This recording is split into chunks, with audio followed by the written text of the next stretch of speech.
जी नाज़रीन, मुबारकपुर थाणे जी हद ॻोठ सचल सरकी में ॿ ॾींहं पहिरियां हिकु अफ़सोसनाक वाक़ियो पेश आयो हो। मुबैना तौरु 20 सालनि जी नारी साइमा धीअ जेको आहे सो ग़ुलाम नबी सरकी खे मुबैना तौरु सॻे मामे तरफ़ां पिस्टल जा फायर करे क़तलु कयो वियो।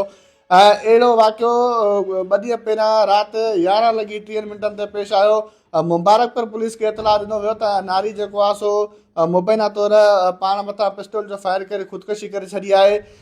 उन वक़्तु मुबारकपुर पुलिस पहुची जाइ वारदात ते जांच कई त हीउ वाक़ियो हिकिड़ो कारे इल्ज़ाम हेठि आयो हो, जॾहिं त मामे रसूल बख़्श पंहिंजी भाणेजी खे मुबैना कारे इल्ज़ाम हेठि क़तलु कयो आहे।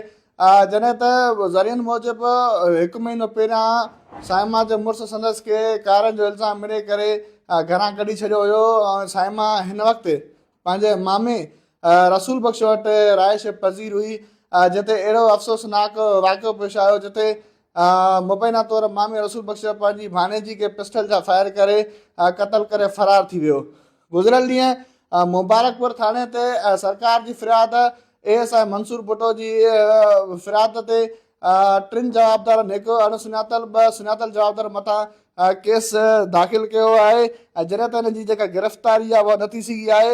ऐं जवाबदारनि में रसूल बख़्श पुट अमीर बख़्श सरकी, अर्ज़ मोहम्मद पुट मोहम्मद सदीक़ सरकी जेके आहिनि उहे जवाबदार जेके आहिनि में मुलवज़ आहिनि, जॾहिं त गिरफ़्तारी नथी सघी आहे। जी।